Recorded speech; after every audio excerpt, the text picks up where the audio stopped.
¿Recuerdan ustedes las palabras de nuestro Señor cuando le decía a los fariseos: el que de vosotros esté sin pecado, sea el primero en arrojar la piedra contra ella, hablando de la mujer adúltera?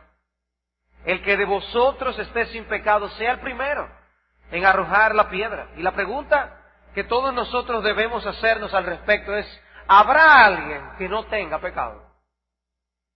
¿Habrá alguien que no tenga pecado? Y la conclusión bíblica correcta es que todos hemos pecado y estamos destituidos de la gloria de Dios. Es el mal, la enfermedad real, la situación de todos nosotros aquí y de toda persona en el mundo entero. Somos pecadores. Y la siguiente pregunta obligada es: ¿hay remedio para el problema de nuestros pecados? Muchos no están conscientes ni siquiera de que tienen este problema. La gran mayoría de los hombres no están conscientes de este problema. Y el mundo ha vivido hoy una semana de religiosidad sin comparación con el resto del año. Por las iglesias que cualquiera de nosotros podía pasar, había muchas personas, ¿no? Muchas personas practicando su religiosidad. Pero ¿significan que entienden el Evangelio? ¿Significa eso que ellos conocen cuál es la situación real, el estado real de sus corazones? Conocer que somos pecadores y el remedio para el pecado es central y vital para la humanidad. Y es en el Evangelio donde nosotros nos encontramos con la respuesta. Es en la buena noticia de que Dios ha provisto un remedio, el Evangelio.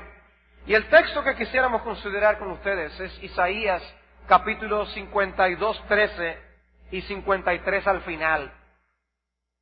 Isaías 52 y 53. Es un texto que ha sido llamado o identificado como el Evangelio de Isaías. Y quizás los niños puedan decir: Evangelio de Isaías, yo nunca había oído eso. Porque conocemos a Mateo, Marcos, Lucas y Juan.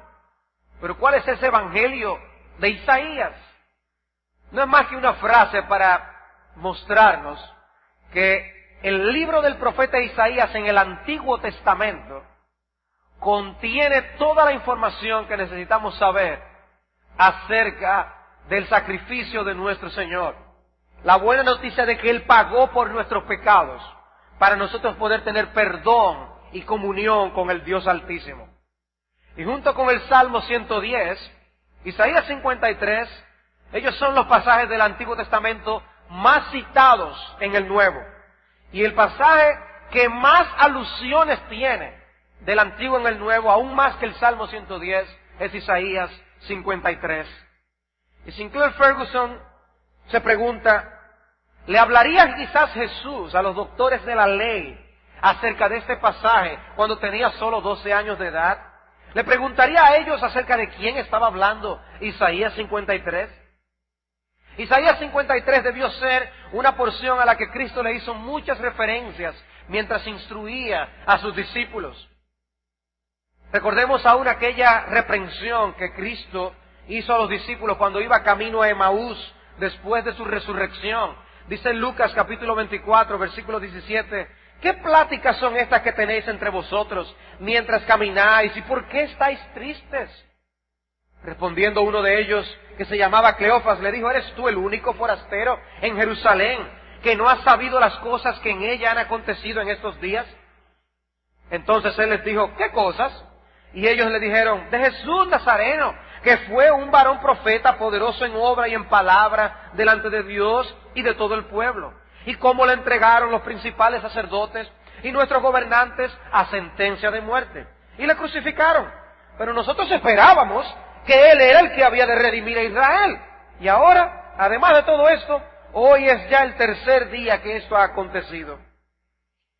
Aunque también nos han asombrado unas mujeres entre nosotros, las que antes del día fueron al sepulcro. Y como no hallaron su cuerpo, vinieron diciendo que habían visto ángeles, quienes dijeron que Él vive.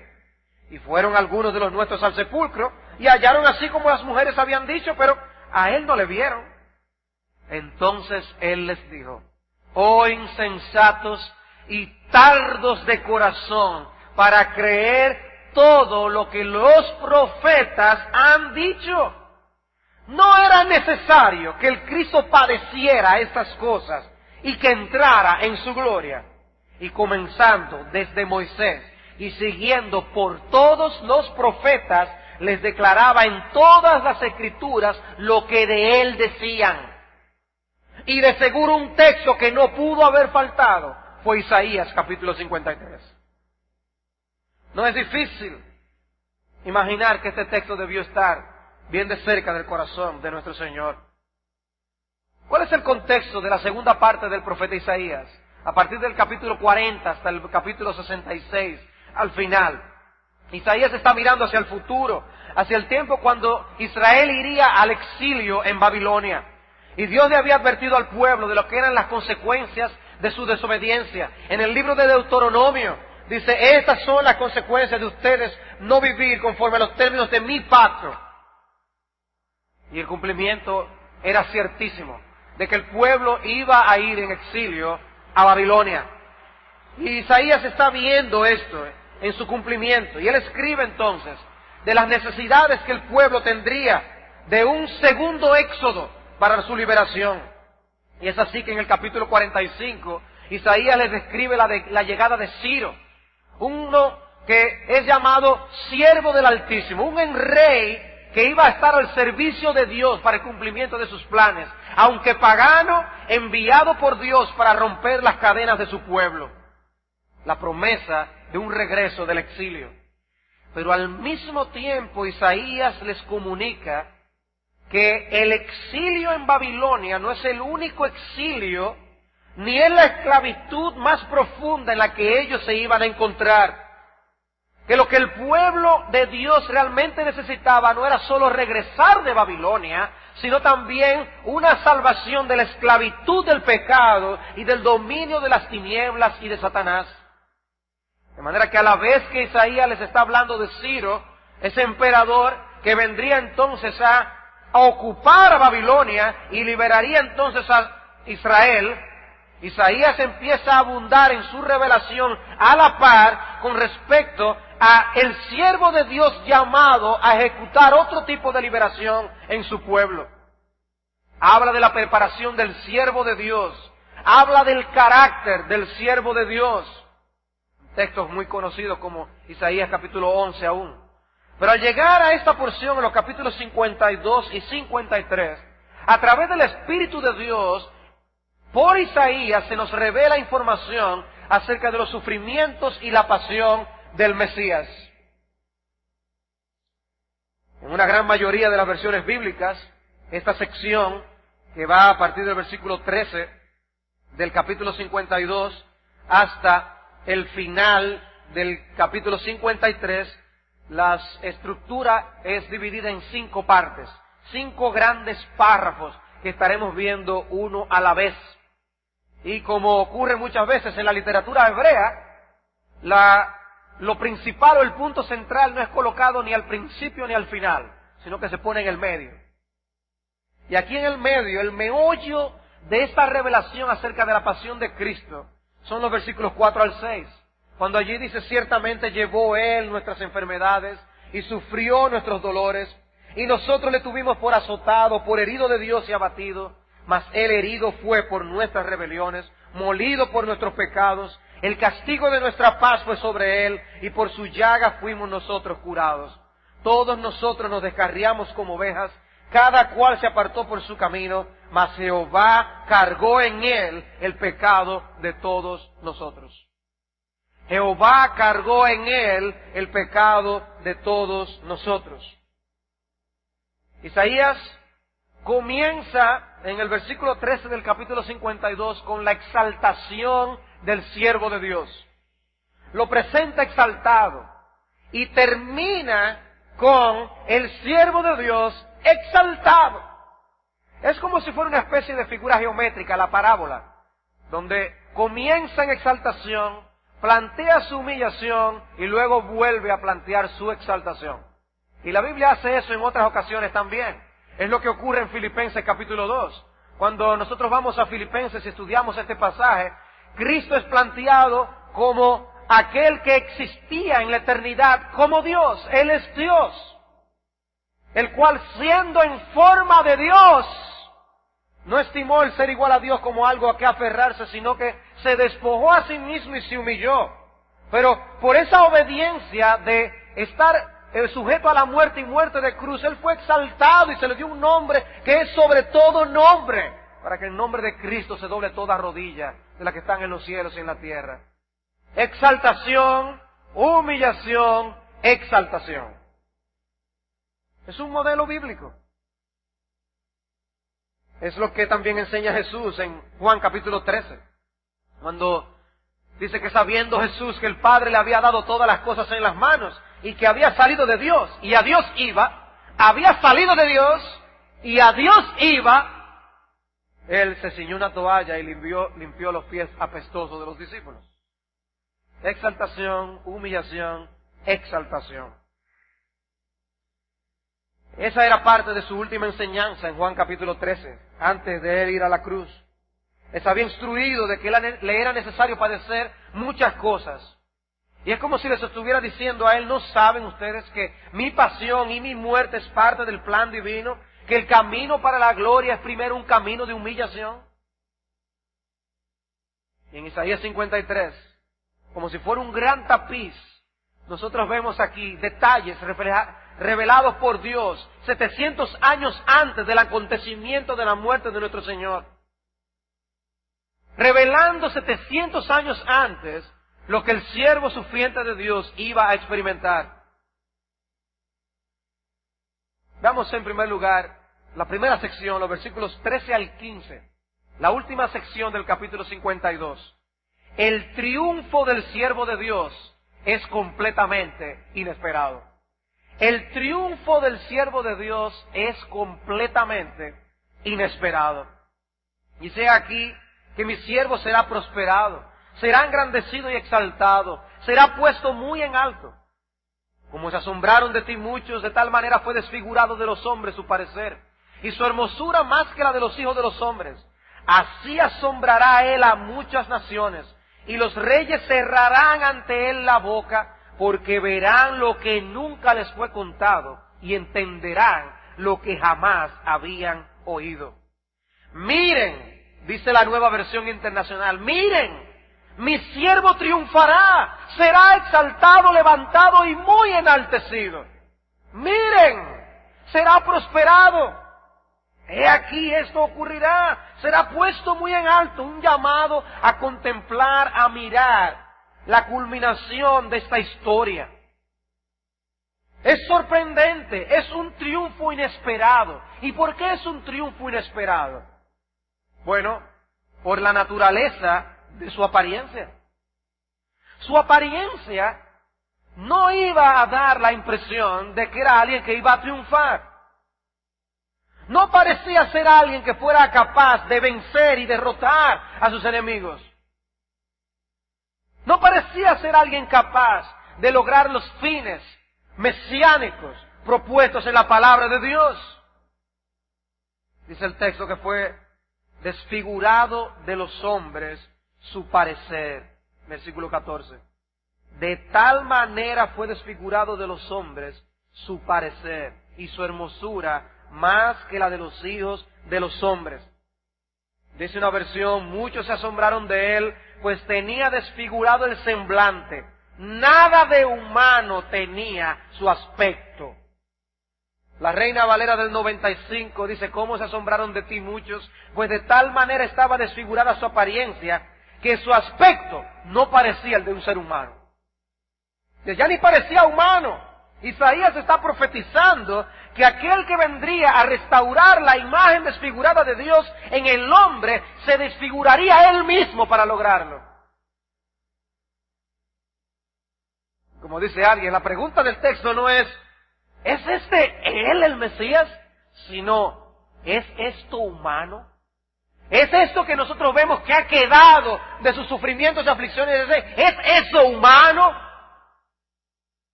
Tan desfigurado estaba nuestro Señor. Y eso es lo que Efesios llama descender a las partes más bajas de la tierra. Él se hizo hombre. Como dice Filipenses capítulo 2. Él se despojó a sí mismo. Y se hizo como uno de nosotros. Pero como si esto fuera poco, siendo hombre, Él se humilló más a sí mismo. Y se hizo un siervo para la muerte, dispuesto para la muerte, para nuestra salvación, haciéndose obediente hasta la muerte, y muerte de cruz. Las partes más bajas de la tierra. Y es sorprendente para Isaías que la misma persona que está tan desfigurada tuviera un efecto tan extraordinario en medio de las naciones. Dice el versículo 15, así asombrará él a muchas naciones. Los reyes cerrarán ante él la boca, porque verán lo que nunca les fue contado y entenderán lo que jamás habían oído. ¿Cómo es posible que este ser desfigurado, que ni hombre parece, fuera precisamente el que venciera y tuviera tal impacto en las naciones? Así asombrará él a muchas naciones. Y las versiones en español no captan algo que se encuentra en el texto hebreo aquí. Es algo que casi todas las versiones en inglés lo expresan. El texto dice que el siervo de Dios rociaría a las naciones. Rociaría a las naciones, utilizando el lenguaje de los sacrificios, cuando se hablaba de salpicar con la sangre la inmobiliaria que había en el tabernáculo. Y dice que Cristo con su sacrificio, el Mesías, el siervo de Dios con su sacrificio, salpicaría a las naciones. El beneficio de su muerte, la eficacia de su muerte, caería aún sobre los gentiles. Y su sacrificio purificaría aún a aquellos que estaban lejos. Aunque la Biblia de las Américas de Estudio aclara que el contexto favorece la traducción asombrar, ella explica, el verbo asombrar es usado por la Septuaginta. El texto hebreo usa el verbo yasé, rociar, probablemente para indicar que las naciones alcanzarían la expiación con el rociamiento de la sangre del sacrificio. Y el triunfo sería tal, que dice el texto, que los reyes se quedarían con sus bocas cerradas, quedarían enmudecidos. Es una victoria espectacular. Y vemos en parte aquí cómo Isaías explica el mesianismo de Jesucristo y habla del impacto universal del mesianismo de Cristo. Cristo como Mesías no iba a ser el Mesías meramente de los judíos, como los judíos estaban esperando, sino que iba a ser el Mesías de la humanidad. Isaías ciertamente podía relacionar esta revelación con la promesa que Dios le había dado a Abraham. ¿Qué promesa le dio el Señor a Abraham? En ti serán benditas todas las familias de la tierra. Todas las familias de la tierra. Ahí está la familia Pérez, Gutiérrez, Gómez, todas las que ustedes quieran poner ahí. Todas las familias de la tierra. Por la bendición de la obra de Jesucristo. También lo que dice el Salmo 2 en el versículo 8. Pídeme y te daré por herencia las naciones y como posesión tuya los confines de la tierra. Ese es el acuerdo, el pacto de redención entre Dios el Padre y Dios el Hijo. La promesa del Padre al Hijo. Pídeme y te daré por herencia. Cumple mi llamado mesiánico para contigo y te daré por herencia las naciones. Y es así que la gracia de Dios brilla en el Evangelio. Hermanos, vemos algo glorioso en el Evangelio, tan glorioso que no somos merecedores de eso. Vemos algo que es de pura gracia. Que hoy en República Dominicana nosotros podamos ser recipientes y beneficiarios del Evangelio. Gloria a Dios, de que el Evangelio no es algo para los judíos, de que el Evangelio es algo para todos. Pero el triunfo del Mesías sería algo inesperado. Su parecer no parecía ser el de alguien que iba a triunfar. Pero esto nos lleva a la siguiente sección. Su triunfo no solamente iba a ser inesperado, sino que en los versículos 1 al 3 del capítulo 53, vemos que la humillación del siervo de Dios es descrita. La humillación del siervo de Dios descrita. Versículo 1. ¿Quién ha creído a nuestro anuncio? ¿Y sobre quién se ha manifestado el brazo de Jehová? Subirá cual renuevo delante de él y como raíz de tierra seca. No hay parecer en él ni hermosura. Le veremos, mas sin atractivo para que le deseemos. Despreciado y desechado entre los hombres, varón de dolores, experimentado en quebranto, y como que escondimos de él el rostro, fue menospreciado y no lo estimamos. En el mundo contemporáneo de las películas se da un fenómeno que no era común anteriormente. Y es que ahora se puede presentar un episodio de una serie que cronológicamente queda ubicado antes que los episodios ya conocidos. Y es así que nosotros tenemos la Guerra de las Galaxias. Nosotros vimos las 3 últimas partes primero que las 3 primeras partes, ¿verdad que sí? Es algo así lo que nosotros vemos en esta situación. Nosotros conocemos la historia del Evangelio, pero nosotros estamos siendo trasladados anteriormente a cómo fue esto. ¿Cómo fue esto? Se usa el lenguaje de una raíz de tierra seca que va brotando. Una imagen que para Isaías debió tener significado.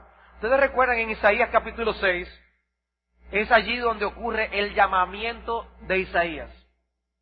Es aquel encuentro que él tiene con la gloria de Dios. Santo, santo, santo, dicen los ángeles. ¿Quién irá a ministrar? Y aquí envíame a mí, dice Isaías. En ese contexto dice Isaías 6:13, y si quedare aún en ella la 10ª parte, esta volverá a ser destruida. Pero como el roble y la encina, que al ser cortados aún queda el tronco, así será el tronco la simiente santa. Dice, aunque algo quede allí, que parece bien pequeño, está cortado, la raíz está allí todavía. Brotará vida. Y dice Isaías capítulo 11, versículos 1 y 2, y brotará un retoño del tronco de Isaí, y un vástago de sus raíces dará fruto, y reposará sobre él el Espíritu del Señor, Espíritu de sabiduría y de inteligencia, Espíritu de consejo y de poder, Espíritu de conocimiento y de temor del Señor. Y nos describe aún cómo él sería ungido, ese siervo del Señor sería ungido con el Espíritu de Dios. Le capacitaría y tendría características de mansedumbre, de sabiduría, de inteligencia, de piedad. Pero ¿cómo brotará? Brotará de un retoño del tronco de Isaí. Y cuando uno llega a Belén y a Nazaret en la época de nuestro Señor Jesucristo, uno se podía preguntar, ¿y qué queda del retoño de Isaí? ¿Qué queda de David? Isaí era el padre de David. ¿Qué queda? ¿De cómo es que saldrá el Mesías? No habían esperanzas, o podemos decirlo así. Lo único que yo veo es una pequeña raíz allí, pero no veo nada más. Todos los árboles habían sido cortados, el panorama era desolador, la línea real de David se había vuelto nada. ¿Cómo llegó el Mesías? Bueno, llegó, como dice el texto, sin parecer ni hermosura ni atractivo. No hubo pompa a la llegada del Rey de Gloria. Nació en una familia pobre, fue un simple carpintero y se crió en una ciudad de la que se preguntaba si de ahí podía salir algo bueno. Inesperado. No salió en el Jerusalén Libre, ni en el Listín de Belén. No salió en ninguno de esos periódicos. No fue noticia, excepto para algunos pastores que se enteraron, unos magos que pasaron. Después de allí todo quedó en el olvido. Y si tú y yo estuviéramos pasando por ahí, a lo mejor hubiéramos echado un vistazo ahí. Nosotros muchachos. Alguien más. No nos hubiera llamado la atención. No hay parecer en él, no hay atractivo para que le deseemos. No. Absolutamente nada. Y además de haber venido al mundo de esa forma, el siervo de Dios también experimentaría el rechazo de su pueblo. Dice, escondimos de él el rostro. Fue menospreciado y no lo estimamos. El Rey de Gloria viene al mundo y no es estimado.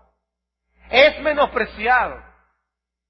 Es tratado como un don nadie, desechado entre los hombres, varón de dolores, experimentado en quebranto.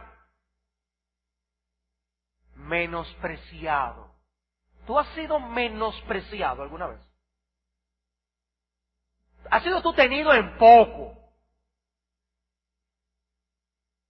Tu reputación ha quedado en entredicho. Decía el pastor Ferguson que de joven en una ocasión, sin saber lo que estaba diciendo, decía, bueno, lo único que yo tengo que perder aquí es mi reputación, así que vamos para adelante. Dice que después lamentó haber dicho eso. Porque qué duro es perder la reputación. Por eso Proverbios habla del buen nombre. Bueno, dice la Escritura que nuestro Señor se despojó a sí mismo, y algunas versiones lo traducen diciendo, Él se hizo alguien sin reputación, o vino a ser un don nadie. El Señor de gloria vino a ser alguien sin reputación. Hay personas que han llegado a ser tan famosas, que perder la fama los vuelve locos. Se vuelven un etcétera cuando no tienen esa fama, cuando pierden esa popularidad. Bueno, Jesucristo, el Dios de gloria y poder, con miríadas de ángeles sirviéndole y adorándole, vino y se hizo como uno de nosotros en este mundo. Como un pobre, simple carpintero, que no llamaba la atención, que no era estimado, sin atractivo. Así se hizo nuestro Señor Jesucristo. Alguien sin reputación. Todo eso mientras estaba consciente de su poder y de su autoridad. Por eso en Juan 17 él podía orar, Padre, aquellos que me has dado, quiero que donde yo estoy también ellos estén conmigo, para que vean mi gloria que me has dado, porque me has amado desde antes de la fundación del mundo. ¿Saben por qué muchas personas no sienten atractivo por Jesucristo? Porque no están viendo la gloria de Cristo. No están viendo la gloria de Cristo por la fe. Millones de personas en el universo que no saben ni para qué están vivos.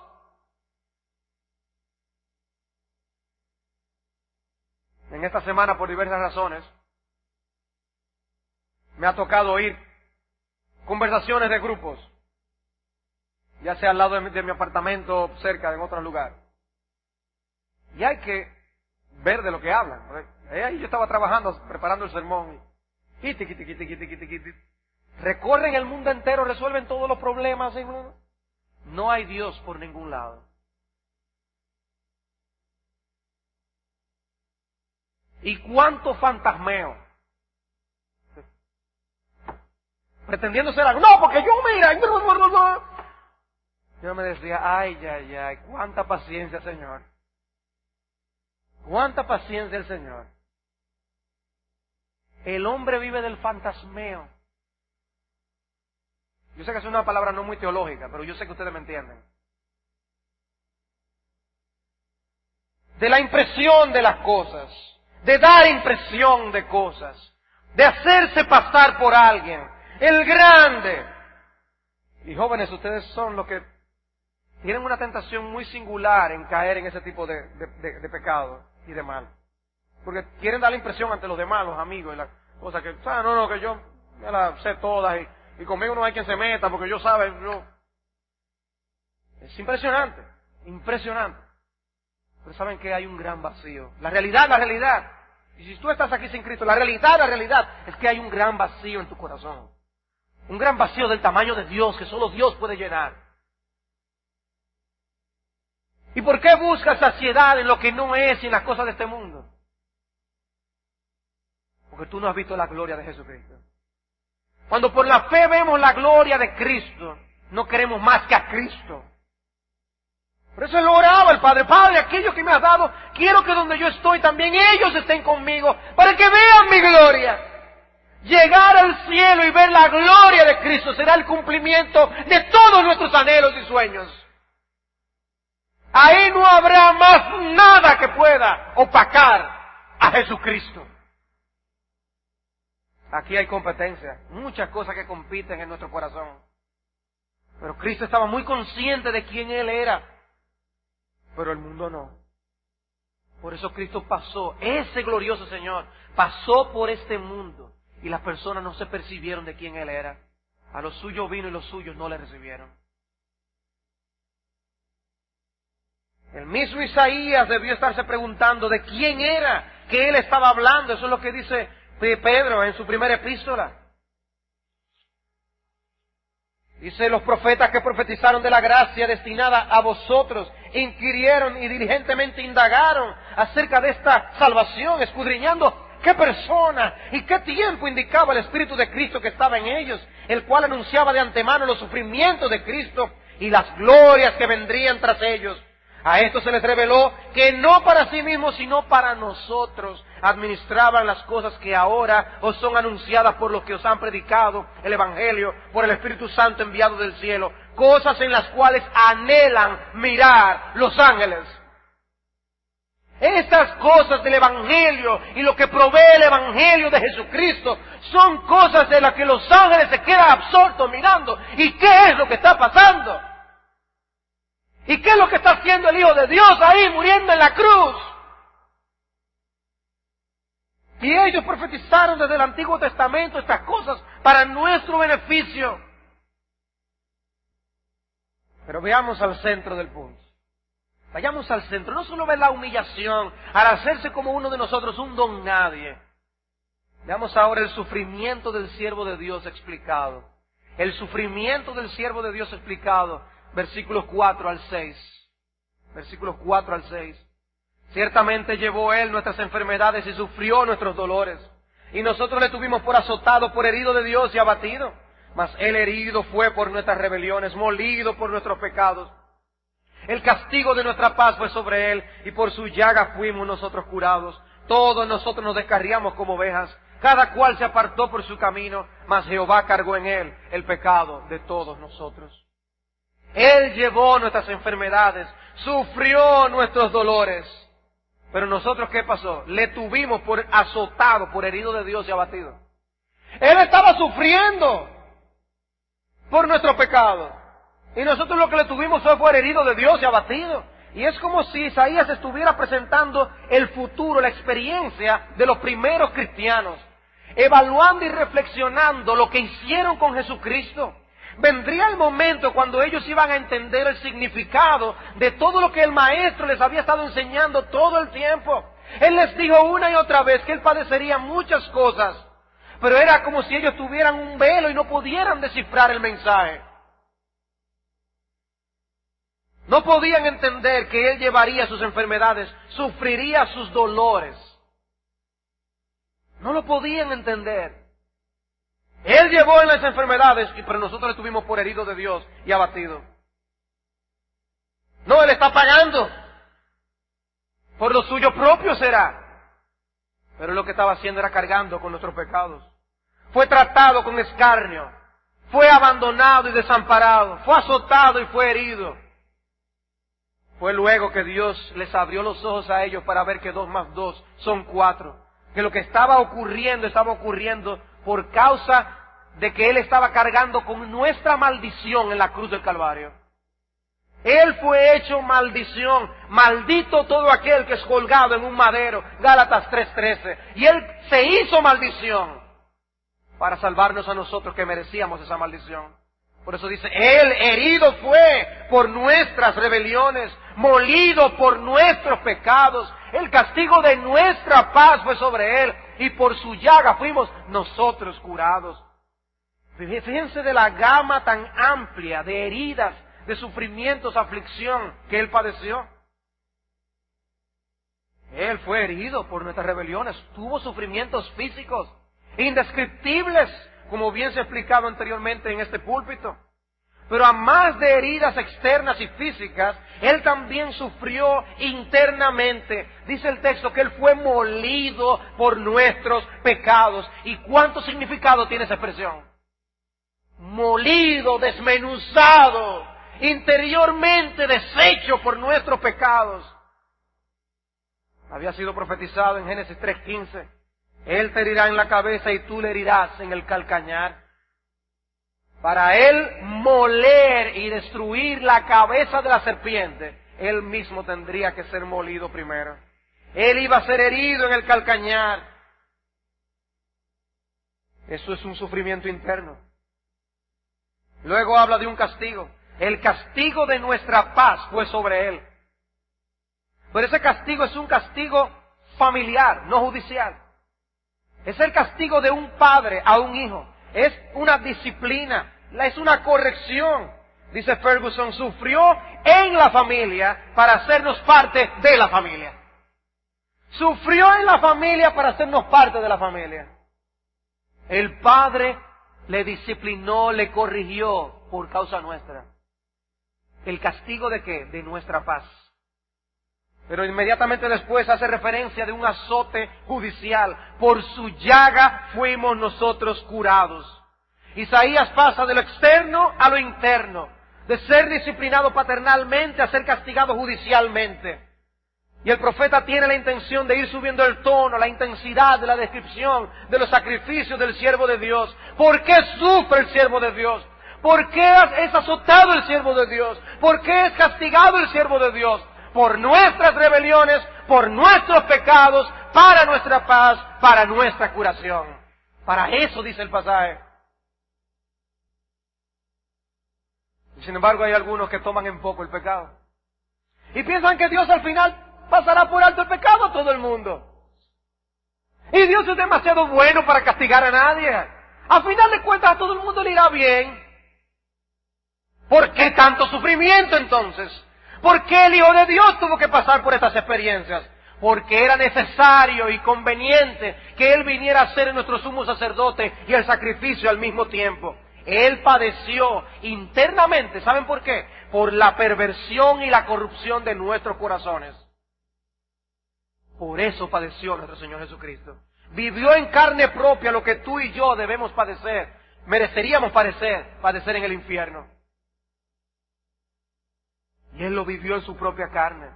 Dice Isaías 53:5, Él fue traspasado por nuestras rebeliones, la Biblia, la Nueva Versión Internacional, traspasado por nuestras rebeliones, molido por nuestras iniquidades, sobre Él recayó el castigo, precio de nuestra paz. Queremos disfrutar paz, paz con Dios, paz de Dios. El precio de esa paz fue Jesucristo, la muerte de Jesucristo, precio de nuestra paz. Y en todo esto, hermanos, Jehová estuvo presente. Dice al final del versículo 6, Jehová cargó en Él el pecado de todos nosotros. Jehová cargó en Él el pecado de todos nosotros. ¿Qué estamos viendo aquí, hermanos? En este centro, en este clímax de la descripción que Isaías está diciendo la muerte de Cristo era una muerte que implicaba imputación. La imputación de nuestros pecados sobre Jesucristo y la imputación de la justicia de Jesucristo sobre nosotros. Hay un gran intercambio y gloria a Dios por ese intercambio, porque ahora nosotros podemos aparecer ante el trono de Dios, ante el juicio de Dios, con la misma justicia de Jesucristo. No podemos comparecer ante el tribunal de Cristo con otra justicia que no sea exactamente la misma de Jesucristo. No puede ser una justicia 99%, porque somos condenados. Tiene que ser la perfecta justicia de Jesucristo. Y por eso esta transacción, esta imputación de nuestros pecados sobre Él y de su justicia sobre nosotros. Llevó nuestras enfermedades, sufrió nuestros dolores, herido por nuestras rebeliones, molido por nuestros pecados. Jehová cargó en Él el pecado de todos nosotros. Él toma lo que es nuestro y lo hace suyo. Fue a la cruz aquel que no conoció pecado y fue hecho pecado por causa de nosotros. Dice 1 de Pedro 2:24, quien llevó él mismo nuestros pecados en su cuerpo sobre el madero, para que nosotros, estando muertos a los pecados, vivamos a la justicia. Y el versículo 11 de nuestro pasaje en Isaías 53, verá el fruto de la aflicción de su alma y quedará satisfecho. Por su conocimiento justificará mi siervo justo a muchos y llevará las iniquidades de ellos. Justificará mi siervo justo a muchos. Por su conocimiento, ya sea el conocimiento experimental que él tiene de haber vivido una vida perfecta aquí en la tierra, o el texto puede estar haciendo referencia a nuestro conocimiento de él por medio de la fe por el cual su justicia es puesta en nuestra cuenta. Cualquiera que sean estas dos verdades, el texto está enseñando esto claramente. Necesitamos que su justicia sea puesta en nuestra cuenta. Necesitamos que su justicia sea puesta en nuestra cuenta. Y necesitamos que Él pague por nuestros pecados en la cruz del Calvario.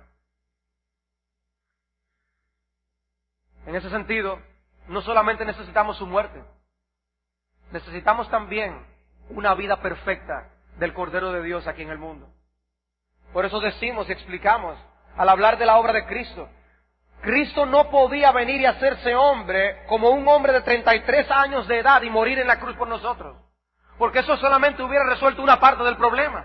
La otra hubiera quedado sin solucionar. Nuestros pecados lo hubiera cargado Él, pero no hubiera justicia que poner a nuestra cuenta.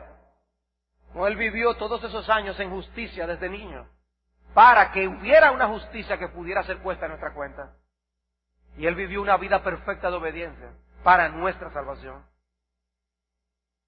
Y es por eso que nosotros podemos decir que ahora podemos comparecer ante el juicio de Dios. Hermanos, eso es una verdad gloriosa. Una verdad que debe consolar nuestros corazones. Una verdad que no hay aflicción que la pueda robar y quitar. Una verdad que el diablo, por más que tienta, no la puede eliminar. Podemos ser afectados en el disfrute de las implicaciones de esa verdad, pero hermanos, la realidad misma nunca puede ser cambiada. Porque todo aquel que es justificado será glorificado. Todo aquel que haya sido justificado será glorificado. Romanos 8:28. Pero no solo hay imputación en la muerte de Cristo, también hay sustitución. Sustitución. Él murió en nuestro lugar. Dice el himno, cansado y triste vine al Salvador, mi culpa Él llevó, eterna dicha hallé en su amor, mi culpa Él llevó. Y este otro himno, Él llevó la cruenta cruz para darnos vida y luz, ya mi cuenta Él pagó, aleluya, es mi Cristo. Quiso Él por mí morir, puedo hoy por Él vivir, quiero solo a Él servir, aleluya, es mi Cristo. Nuestro representante. Él nos representa ante el Padre, pero hermanos, no solo nos representa, Él nos sustituye. Los congresistas nos representan, pero ellos no nos sustituyen. Ellos no vienen en nuestra aflicción y se ponen en nuestro lugar. Lo más que puede es representarnos, y a veces eso es cuestionable. Pero Cristo nos sustituye. Él ocupó nuestro lugar. Vino de la gloria y tomó el lugar del castigo que tú y yo debimos ocupar. Hay una tradición que dice que Barrabás tenía como nombre Jesús. Jesús Barrabás. Y que en el momento en que se estaba poniendo a escoger, dijo, ¿a quién ustedes quieren? ¿A Jesús el Hijo de Dios o a Jesús Barrabás? Y si le preguntaran a Barrabás después si Jesús lo estaba representando o sustituyendo, él hubiera dicho, Él me sustituyó. Nuestro Jesús nos sustituyó. No meramente nos representó. Nos sustituyó. Ocupó nuestro lugar. Hay una iglesia en Escocia que se llama la John Harper Memorial Baptist Church, la iglesia bautista del memorial de John Harper. Y el nombre de la iglesia es en memoria de John Harper, porque él fue uno de 4 o 5 pastores, de lo que estaba leyendo yo en internet, que estaban en el Titanic cuando cayó. Y cuenta la historia que él le cedió su puesto a alguien que no era cristiano. Eso es sustitución, no representación. Cristo nos sustituyó. También está involucrado en esto la pena y el castigo que Él sufrió. Dice, todos nosotros nos descarriamos como ovejas, cada cual se apartó por su camino, más Jehová cargó en Él el pecado de todos nosotros. Y allí fue como si fuera llevado como un cordero al matadero a sufrir el castigo que nosotros merecíamos. Directamente relacionado al hecho de su sustitución, es que Él cuando estaba padeciendo, estaba ocupando lugar de nuestro castigo. Y sufrió castigo, pena, dolor. Había sido profetizado por Zacarías 13:7. Hiere al pastor y serán dispersadas las ovejas. Como un buen pastor, su vida dio por las ovejas. Las ovejas, dice que cada quien estaba descarriado como oveja. Y cuando una oveja se descarría, está a expensas de cualquier cosa. Puede pasar cualquier cosa. Y el pastor sale en busca de las ovejas y se pone entre el peligro y la oveja. Y Cristo dio su vida por la oveja.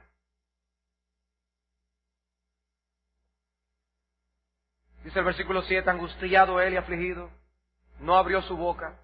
Como cordero fue llevado al matadero, y como oveja delante de sus trasquiladores, enmudeció y no abrió su boca. Así padeció nuestro Señor. Y no podemos olvidar en medio de todo este sufrimiento la mano de Dios. Jehová cargó en Él el pecado de todos nosotros. Y ese es el centro de la cruz, ese es el centro de la obra redentora de nuestro Señor Jesucristo. Dice el versículo 10, con todo eso Jehová quiso quebrantarlo. Jehová quiso quebrantarlo. Y pueden imaginar la lucha de nuestro Señor Jesucristo en Getsemaní, donde Él está allí viendo que se avecinaba el momento del abandono de Dios el Padre. No solamente los sufrimientos físicos, que ya en sí mismos eran bien agudos y horribles, sino que Él había sido llamado a hacer algo por la humanidad, que Él no tenía ni el más mínimo deseo de experimentar, el abandono de su Padre Celestial. Él veía que se avecinaba la expresión del Salmo 22, Dios mío, ¿por qué me has desamparado? Y al mismo tiempo, otra cosa en Él, la voluntad divina, que le decían, esa es la voluntad, y beberé la copa hasta el final. Pasa de mí esta copa, bebe esa copa, al mismo tiempo.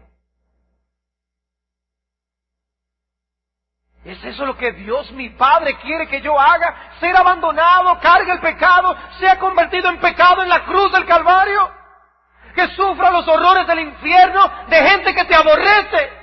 ¿Es eso lo que tú quieres?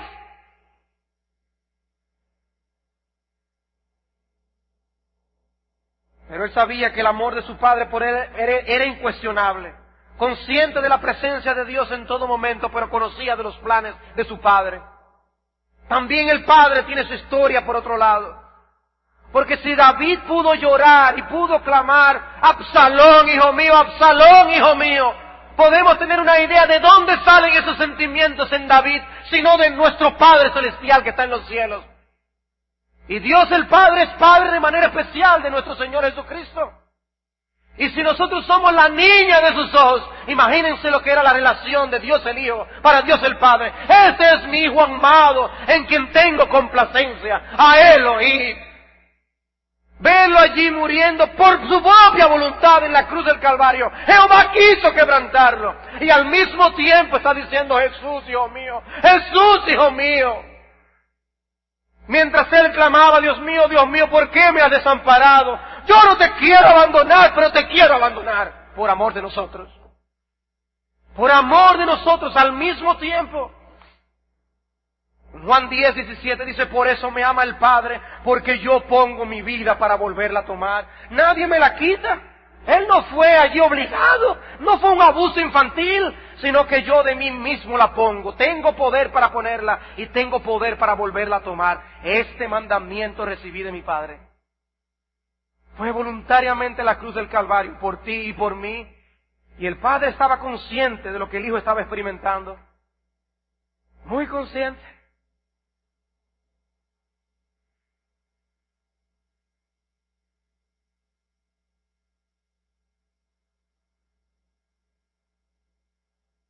¿Cuánto amor, hermanos?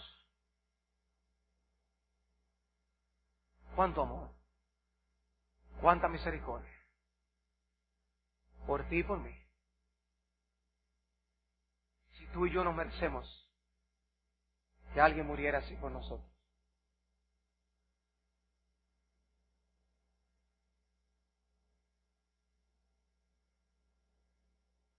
Hermano, no es ese evangelio que está sonando en las iglesias a nuestro alrededor. En las miles de personas que están acudiendo a las iglesias de esta semana. Esas personas salieron hambrientas de esos lugares. Porque no es ese Cristo, ni ese sacrificio el que les está siendo presentado. Y fueron a una misa el miércoles y vuelven el jueves y el viernes y el sábado. Y seguirán yendo a las misas que no pueden perdonar los pecados. Porque hay un solo sacrificio vivo, eficaz, que puede limpiar nuestros pecados y nuestras conciencias para comparecer ante el tribunal de nuestro Señor Jesucristo. Y no fue sino hasta que Dios quitó la venda de nuestros ojos para contemplar el significado de la muerte de Jesucristo. ¿Por qué? Nos preguntamos. ¿Por qué a mí? Cuando miles hay que perecen de hambre, como dice el himno. Y tantos aquí que escuchan la palabra de Dios todas las semanas. Y ese Cristo es presentado. Y lo oyen en los hogares y en la escuela. Y siguen perdiendo el tiempo y las oportunidades que Dios les está dando para poder estar preparados para llegar a la eternidad. Horrenda eternidad para el que menosprecia al Señor Jesucristo.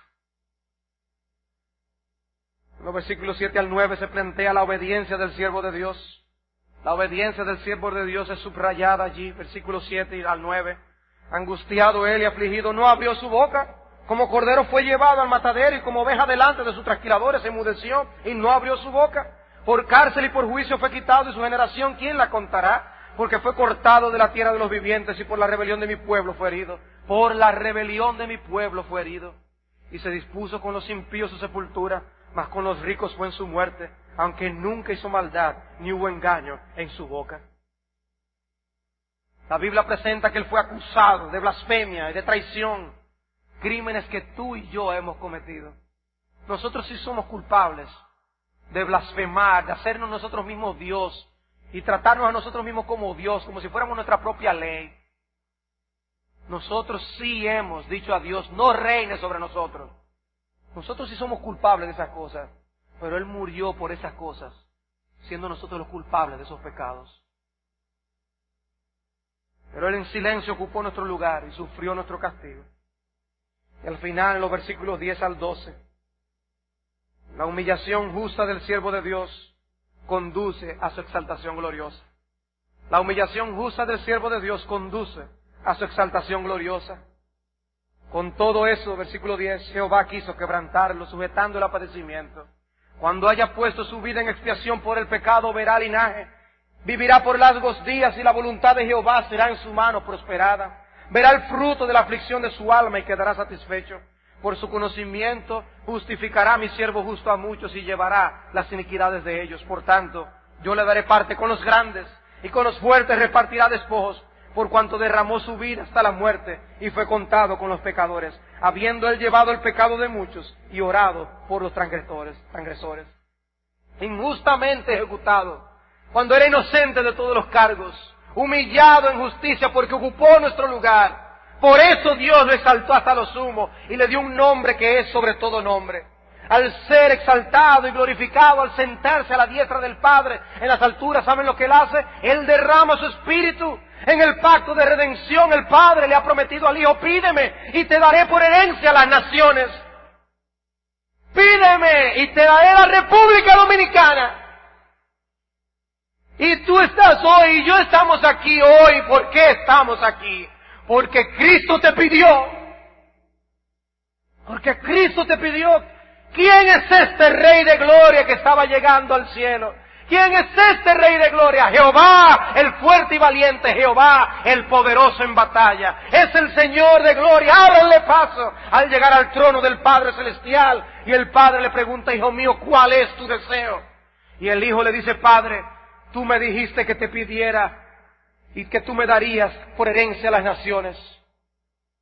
Las naciones necesitan al Espíritu Santo para lograr eso. Enviémosle al Espíritu Santo. Y ahí tenemos Pentecostés, la predicación del apóstol Pedro, el martirio de Esteban, la conversión de Saulo y eventualmente tu conversión. Y hoy estás aquí porque el Padre te pidió, porque el Hijo te pidió al Padre. Porque el Hijo te pidió. Hoy tú has escuchado el Evangelio de Isaías. Como lo escuchó un etíope en una ocasión, que leía el pasaje que no podía entender y Dios le envió a Felipe. ¿Entiendes lo que lees? Le preguntó Felipe. Dice, no, si alguien no me explica. Bueno, hoy hemos explicado Isaías 53. Con sus limitaciones y cómo fue. Pero el Evangelio de Cristo ha sido anunciado y predicado. ¿Y qué tú vas a hacer con él? El etíope dice que regresó a su casa salvo. ¿Y tú cómo regresarás? ¿Cómo regresarás? ¿Estás tú confiando en Cristo para el perdón de tus pecados?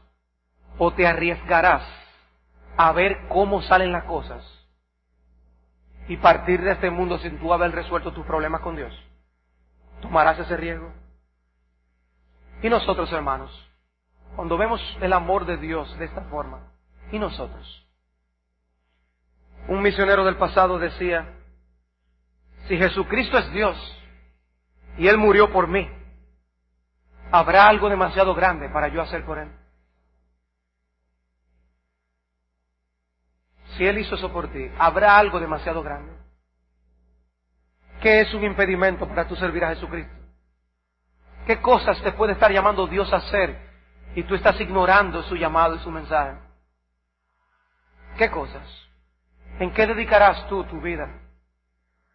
¿Qué vas a hacer de ahora en adelante? Si Jesucristo es Dios y Él murió por ti, ¿qué tú vas a hacer por Él? Que tú te encuentres que sea demasiado grande. El Señor nos conceda reflexiones santas que fruto de esta porción de la palabra de Dios toquen la eternidad y los corazones de muchos perdidos.